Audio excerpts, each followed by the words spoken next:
This is the Vajra Regent Ösel Tendzin at a seminar entitled Theory and Practice of Meditation held at Naropa Institute in Boulder, Colorado. This is talk number 2, July 20th, 1978. This is an ARP digital remaster made October 2007.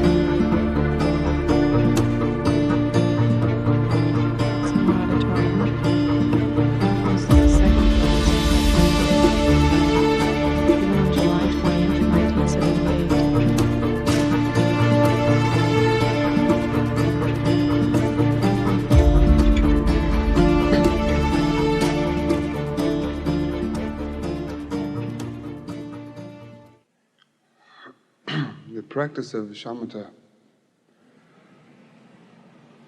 accomplishes a sense of freedom,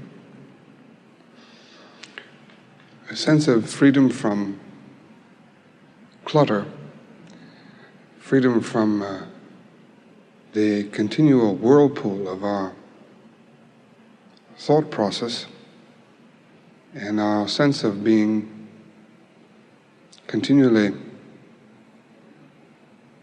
anxious, continually chased by our own emotions and sensations.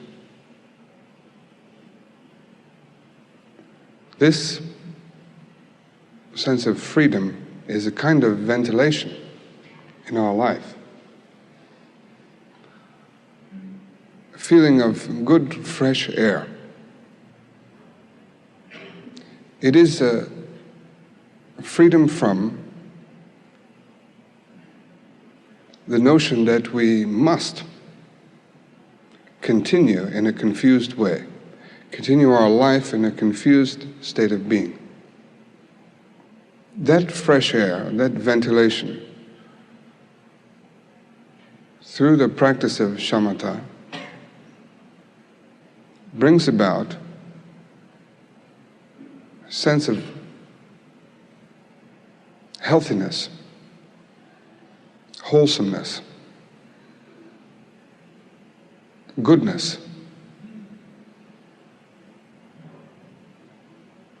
Because our thought process, our body, our actions, our environment are simple and direct, we begin to see that it is not necessary to complicate our life at all. We begin to see that it is so simple and direct what goes on in our life, so simple and direct, that there is no reason to continue to believe in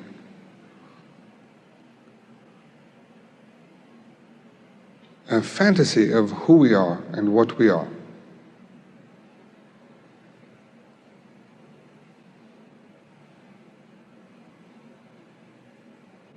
This is accomplished through discipline and continued practice of meditation.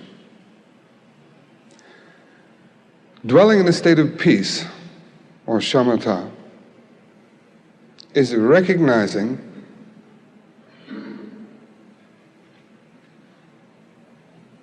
simplicity.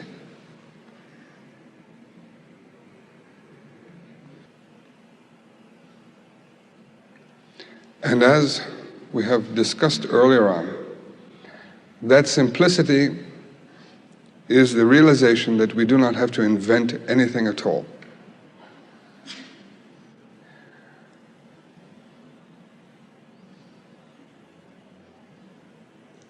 So delight in practice is that realization that there is no need to invent anything.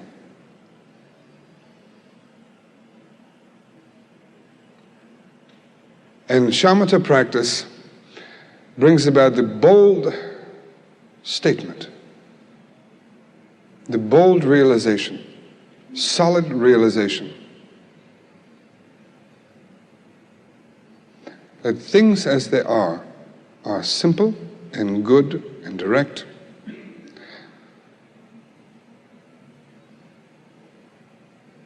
and we do not have to elaborate. In fact, we could say that our elaboration was the cause for speed and aggression, chaos, and all the rest.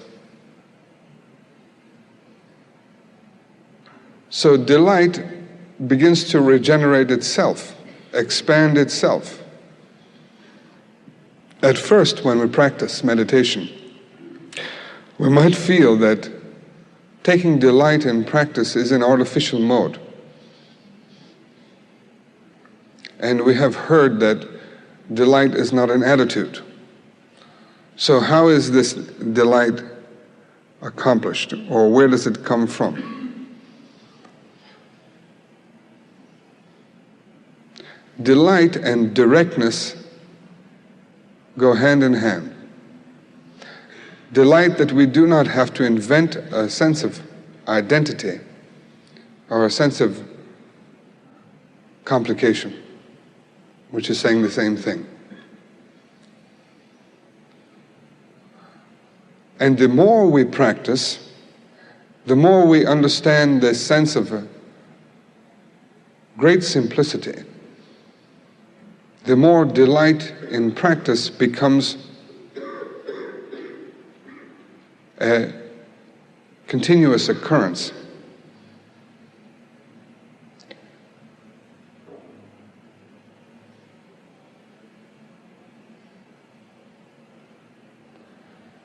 The more we feel, the more we experience that such descriptions as wholesome or good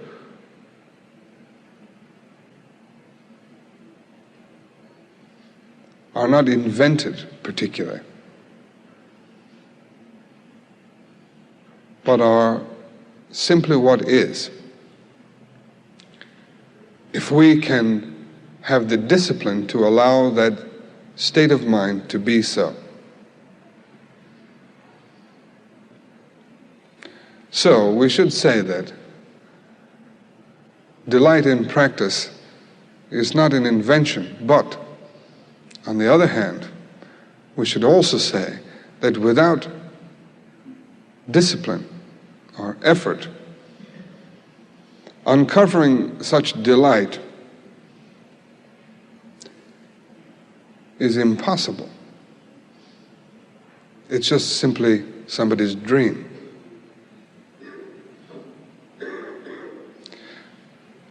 So we are introduced to the practice of meditation, which is, to begin with, recognizing that sense of being as delight or as wholesome or healthy as our ordinary state.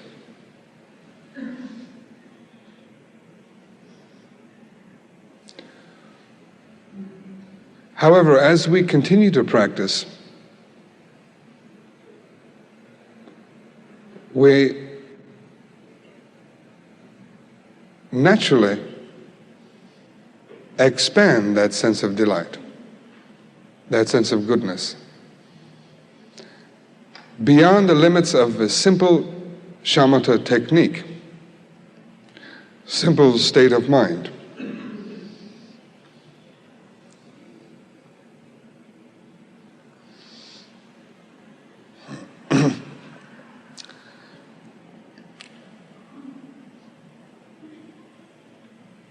We begin to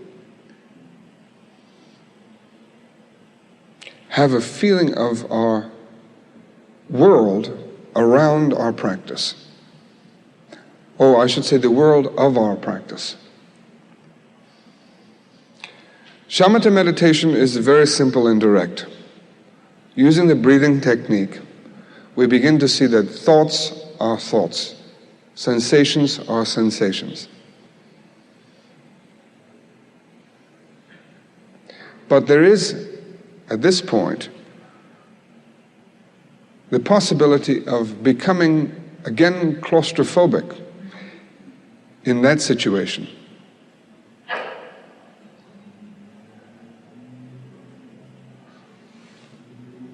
Which is due to a natural expanding of our awareness. As we continue to practice shamatha, we begin to feel the edges of our world. Beyond the simple discipline of what we were taught and how we practice, we begin to feel some sense of edges, outlines of environment. And that is the birth of inquisitive intelligence. That birth of inquisitive intelligence cuts through any sense of nesting in feeling good or feeling healthy. That inquisitive intelligence is the beginning of the practice of Vipashyana. Vipashyana being the extension or growth of Shamatha. Vipashyana meaning insight or clear seeing.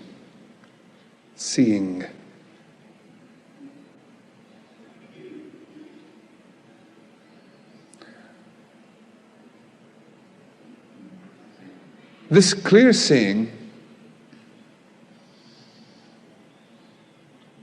or experience of Vipashyana begins as a sense of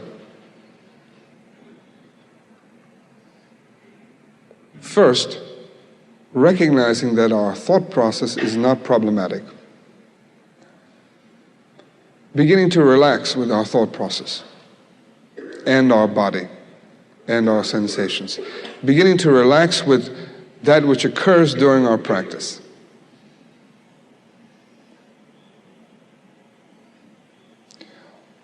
Once we begin to relax in practice,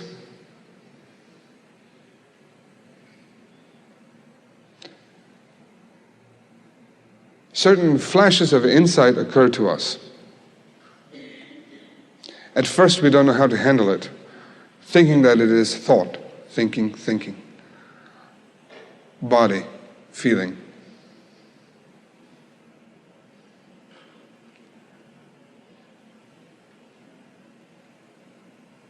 But somewhat we feel a sense of going beyond controlling our practice, which is not to say that we go beyond discipline, but we go beyond the conventional idea, our own conventional idea of being disciplined, of practicing shamatha. And that occurs as some sense of insight into the fact that we as practitioners in what we are practicing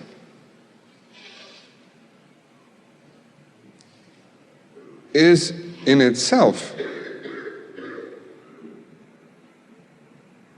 without conventional value. Our practice has no conventional value. We begin to discover that, which is intelligent.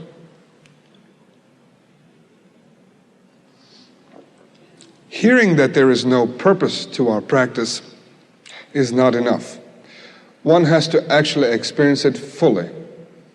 And that sense of no purpose to our practice is the absence of conventional value in terms of the meditator and the meditation.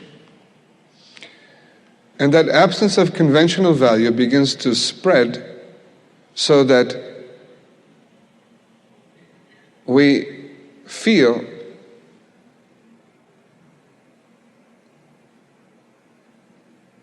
a sense of vision or expanding vision.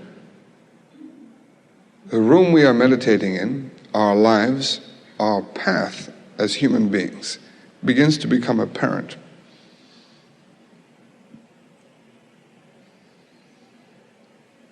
We begin to develop some real confidence in what we are doing.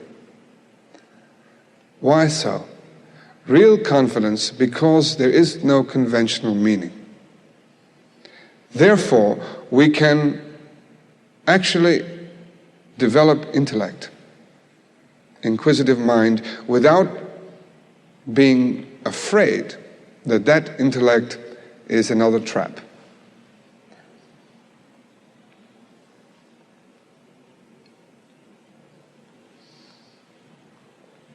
So inquisitive mind is the beginning of the discovery that the meditative state of awareness is intrinsic to us, which is much greater ventilation than before, which is the beginning of a sense of open space.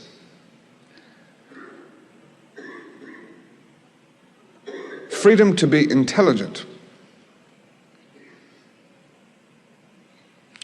Freedom to make a decision, which seems to be the most difficult thing we have to do in our lives, is make a decision. Whether that decision is about drinking China Black or Darjeeling, or smoking Marlboro or Tarleton, or getting married or not, or taking a particular job, or whatever, we find the most difficult thing is to make a decision. Why is that? Shamatha teaches us experientially that things are just what they are. Smell, taste, hearing, thought, just what they are. But as we move around in our life, there are directions which always happen. We always have to take a direction according to the situation. The problem is we have absolutely no idea what makes up any particular situation. What are the elements, the factors of a situation? Vipashyana, clear seeing, is the recognition of the elements of a situation. That is, recognizing those elements without having any bias whatsoever.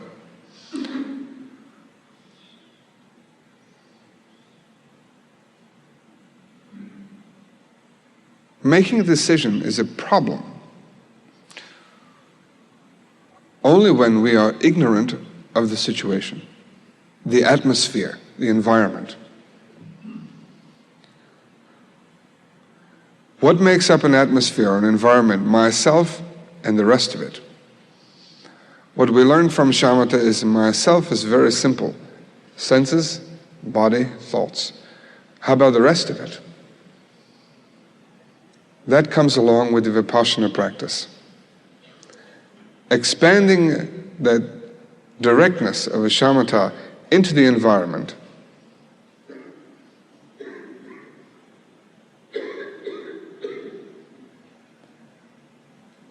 brings that knowledge of things in the phenomenal world as they are. And that knowledge is not knowledge in the sense of category, specifically, not knowledge in the sense of description in the conventional way, but knowledge based on the understanding that there is no rush at all to accomplish anything. When we have no rush, no speed or aggression, we can actually see the possibilities and allow that intrinsic intelligence of who we are and what we are to manifest itself. So in other words, what we're talking about in Vipassana is the further expansion of non-aggression.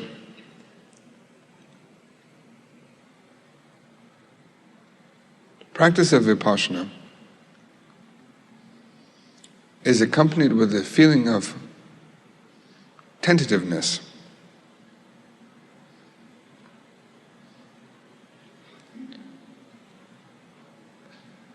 Almost like a sense of a sharpness which is tentative.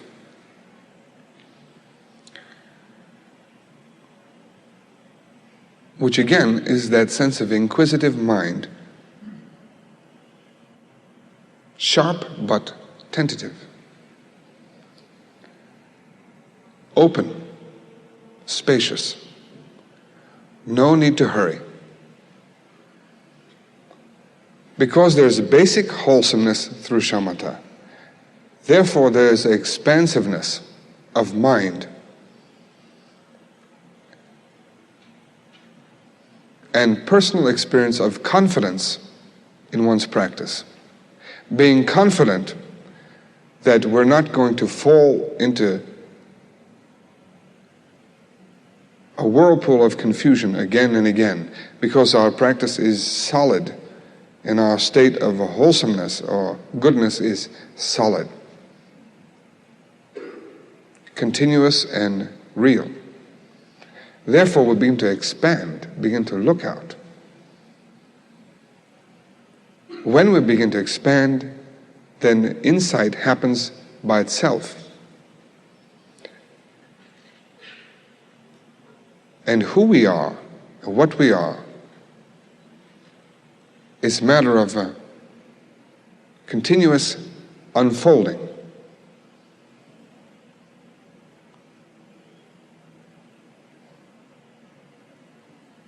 If you have any questions, we could have a discussion at this point.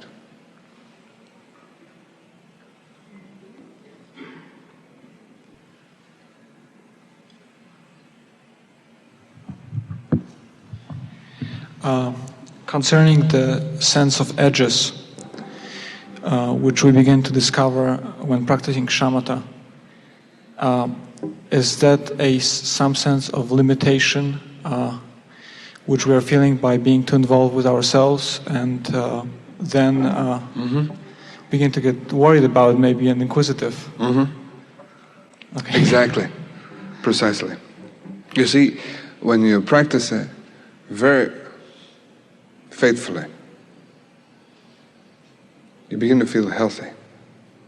But that healthiness itself, for instance, when you feel healthy and good, and you practice further, and you perhaps begin to fall off in your discipline, you begin to feel threatened. At that point, Vipashyana practice becomes very important, because that threatening quality is also, could be, sense of expansion. How do we get threatened by the threatening quality without and expand at the same time, instead of just kind of freaking out? Well, I think it's basically, that sense of discipline. Staying with us. Staying with it, coming back to the breath. In the shamatha practice, we're not talking about giving up any sense of the basic breathing practice, but it's a sense of further extending oneself as you practice. There's a sense of further extension which might come out as a losing discipline. But in this case, losing discipline is also turned around back into the practice. Is it also a sense of things maybe expanding too quickly and losing ground? Things get a little too freaky. Yeah, that's saying the same thing. Okay. You see, once you have your discipline down pat, or so you think, you begin to lose ground very quickly, or so you think. And again you come back. And that sense of coming back is much more broad rather than specific in terms of the shamatha practice. That sense of coming back is sort of panoramic or environmental. It's coming back with a big sense of what is, larger sense of what is. Because you can come back without any effort. Thank you. From the conventional point of view, I mean effort. I'm not sure if I understood you when you said that when we develop real confidence, or we do develop real confidence because we realize that there's no conventional meaning or value. Is that because the conventional meaning is distorted and biased, and that we develop confidence because we see beyond that? That's right. That's what's called clear seeing. Vipashyana, that you begin to recognize that conventional meaning is just a matter of speed. Conventional meaning developed because we felt like we were being chased from behind, and we ran very quickly to a conclusion. This is what is because something's happening back there. But when we sit, we realize nothing's happening back there or in front either.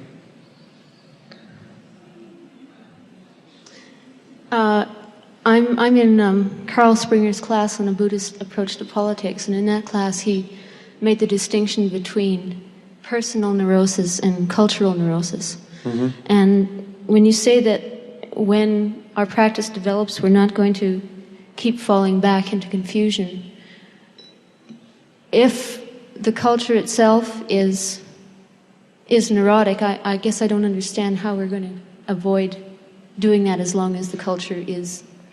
Well, that's exactly what we're talking about.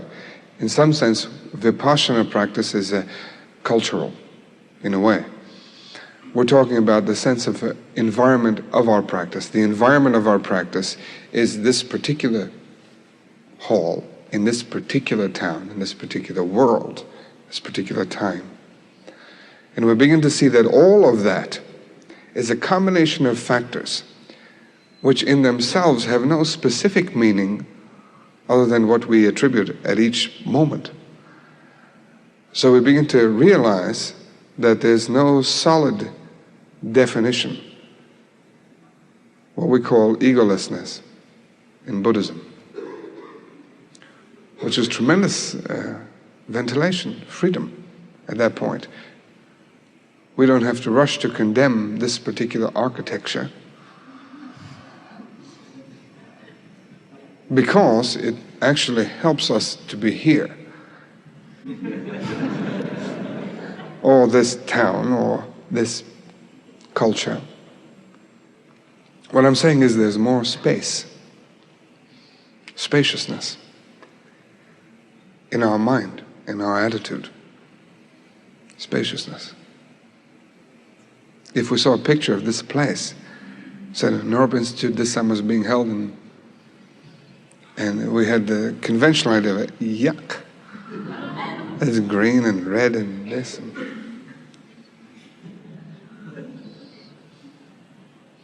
Luckily we don't print any of those in the catalog.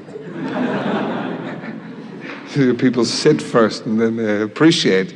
The idea of appreciation of being here, being what you are, who you are, is not dependent on conventional idea.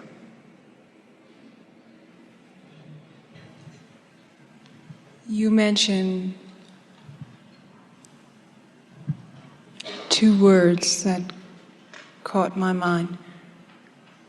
One was claustrophobia, and the other was decisions. I'll make a choice and talk about decisions. Oh, I don't know. Are you sure? Okay. Coming into Boulder and looking at all the courses that are offered at Naropa Institute presents a very clear everyday situation where decisions are influenced by time, availability, and also personal effort, the ability to get somewhere, be in the right place at the right time. I understand from the practice that often the waiting, the spaciousness of waiting is important. But I wonder, at a certain point, there's an old proverb, not to decide is to decide. Is that an old proverb? It's a fairly old proverb for me. It's I think not to decide is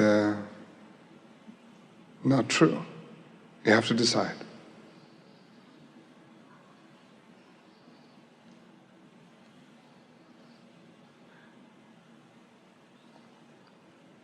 Anyway, Did you practice meditation before you came here? Before you picked out the courses, that is.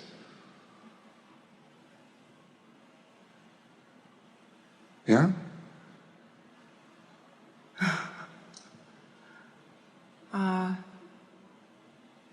I don't have a disciplined practice.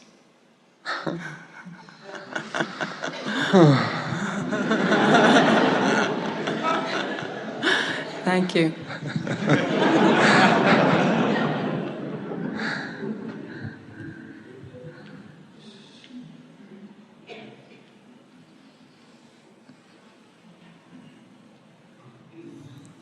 I too was caught by your comment about decision making. It's been something which has been bothering me ever since I came across a statement. I won't mention the author, who stated that the decision-making process is simply the illusion of the ego. And as long as one keeps thinking that he has a decision, then he's still caught. Could you comment on that? Who's the author? I have to decide now whether I should mention his name. Well, I'm sure he wouldn't mind. It's Richard Alpert or Baba Ramdas. Okay, he has made this statement. I think it's in print, and he's made it at frequent lectures. But it's always bothered me because that's a lot of horse shit. I mean, our whole life is made up of decisions. Okay, let me present it from another angle, which I heard the same thing being said to me, but in a different context at Naropa. The comment was that when you're in the right space, everything feels right. You know what to take. And again, this goes back to the previous comment of what courses to take.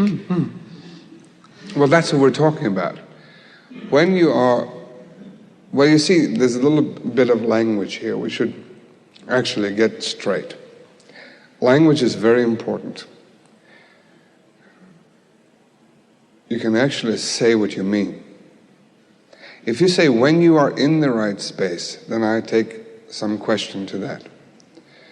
When the space is evident, then it is possible to decide without confusion.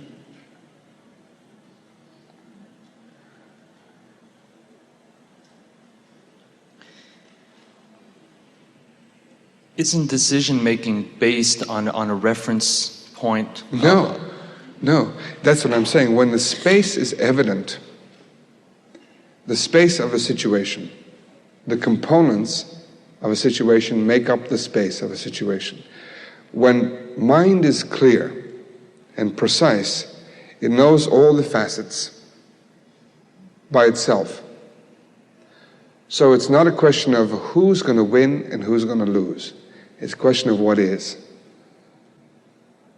Therefore, trust, confidence, is in the basic intelligence of the situation. And decision occurs the same as your thought process. How do you think? How does a thought occur? Would you like an answer to that? Sure.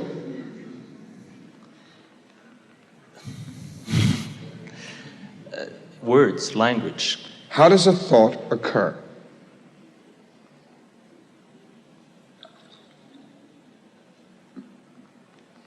In response to a need, for me. I mean, actually, how does it occur?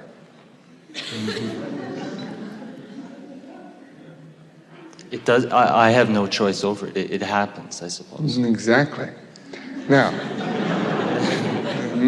when we have a decision to be made, does it happen or do we happen it? We don't know. It happens for me. I can't stop the thought processes. But when you make a decision, can you stop, or do you just decide because it's happening?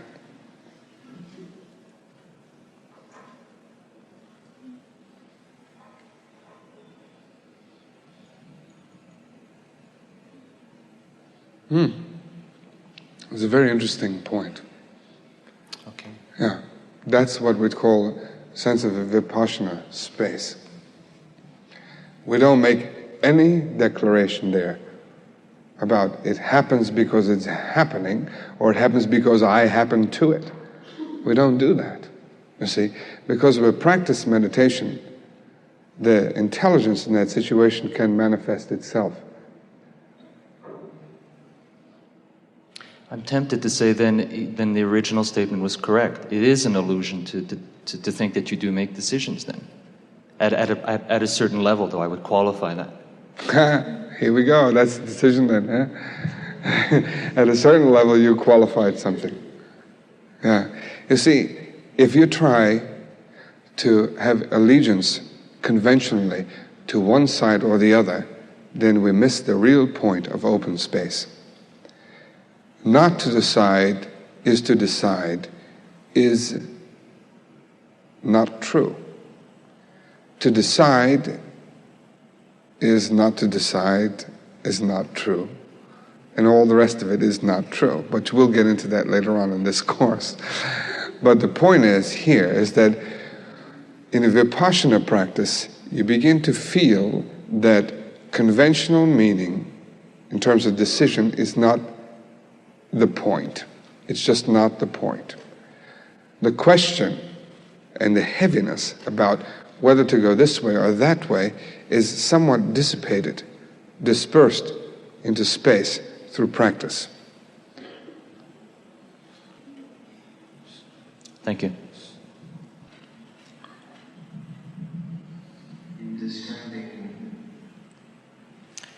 In expanding confidence as part of the experience of Vipassana, you also described insight as becoming sharp but tentative. Can you clarify tentativeness in the context of confidence? I think tentativeness means that once you see what is, you don't have to freeze it into a monument. Because you begin to see what is at one moment is not the next. But at that particular moment, you see what is very clearly, without reference to the previous moment or the next one. So that makes it tentative.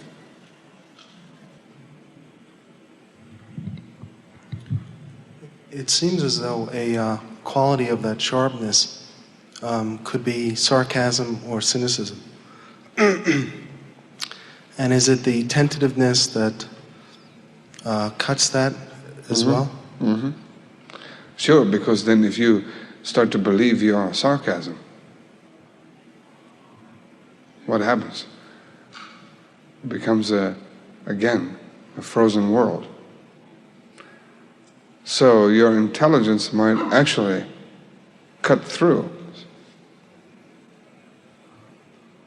nonsense with a certain quickness. At the same time, that quickness also dissipates into space, just like your breath goes out into space and dissolves. You see, this sense of intelligence we're talking about is exactly the same as your shamatha practice. Shamatha practice is actual breath going out and dissolving in space. In this case, we're talking about intellect going out and dissolving in space as well.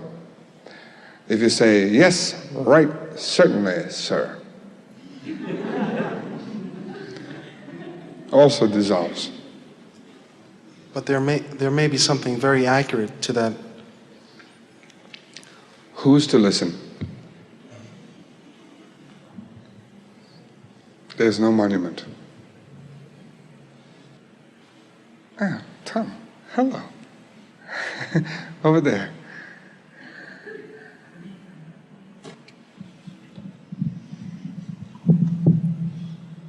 How are you? I am fine. I haven't seen you in a long time. Well, I was only 3 weeks ago here. Where? In Boulder. I'm back. Ah, welcome back. Thank you. It concerns the discussion about decisions, which you had with this gentleman.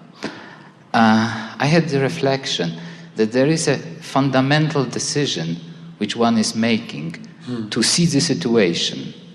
Without this decision, nothing can happen. So it's, in a sense, answer to this Ramdasian statement that there is a fundamental decision. That's right. Really to see what's going on. That's right. That's right. That's great, thank you. That's what I meant to say. Thank you very much. But I also meant to say that that fundamental decision doesn't have any identity. It doesn't belong to anybody. Of course. But it does happen. Otherwise it couldn't happen. It would be manufactured.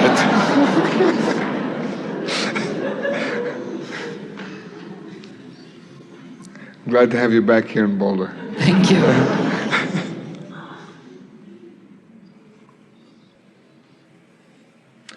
Well, we have a good egg to hatch, I think, in our practice, and that is, if there is a fundamental decision and there's nobody making it. Good show, as was said, and a good way to be. Again, without strenuous discipline and practice of meditation, I don't see any way we could come upon that. Probably magically there might be some Walt Disney thing happening, but that's only in the movies. We have to actually do it ourselves. So I suggest you continue your practice vigorously. And our study groups are going on, so we can discuss with the study group leaders this situation we're in and actually understand it completely. So I would like to thank you again for being here tonight. There is a Shambhala training session this weekend. If you have opportunity to take part in it, you should. It is, of course, sitting practice and meditation, in case you thought it was something else, which is a very healthy and good thing to do. And it might even lead to insight, which I might say is nothing in itself. You couldn't actually exchange it.